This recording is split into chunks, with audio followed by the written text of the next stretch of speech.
يا جماعة بعد إذنكم، بس أنا في مشهد كده شفته وأنا معدي على طريق العقبة.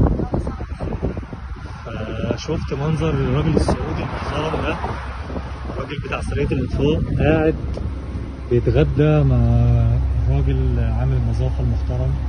بصراحة المشهد ده مشهد محترم من شاب سعودي. السعوديين أطيب عباد ربنا، واحنا بنحب الشعب السعودي جدا جدا جدا. ما شفناش في كرمهم، ولا شفنا في اخلاقهم، ولا شفنا في طيبة قلوبهم. بصراحة مثال محترم جدا جدا جدا من الشاب السعودي المحترم، الشاب اللي وقف على سيارته وانا واقف على العقبة، انا راكن جنبه هنا اهو.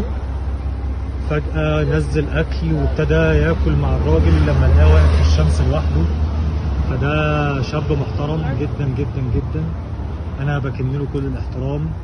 انا وليد صلاح ابراهيم من جمهورية مصر العربية، محافظة الشرقية، مركز ابو حماد.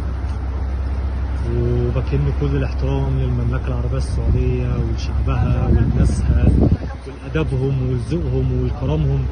بصراحة ونعم في كل شيء.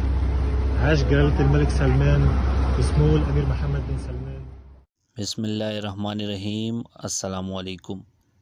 ये वाक़या अकबा रोड की है और ये जो खूबसूरत मनाजिर आप देख रहे हैं, ये वीडियो एक मसरी शहरी ने बनाई, जिसमें दिखाया गया कि एक सऊदी पुलिस एहलकार बल्दिया के कचरा उठाने वाले कारकुन के साथ मिलकर खाना खा रहा है।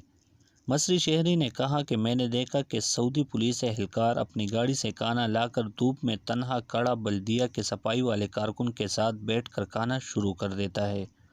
मसरी शहरी ने सऊदी पुलिस एहलकार से मुतासिर होकर सऊदी अरब के लिए दुआएं की और कहा कि मैंने हमेशा सऊदी अरब में इंसानियत अमेज़ मनाजिर देखे हैं।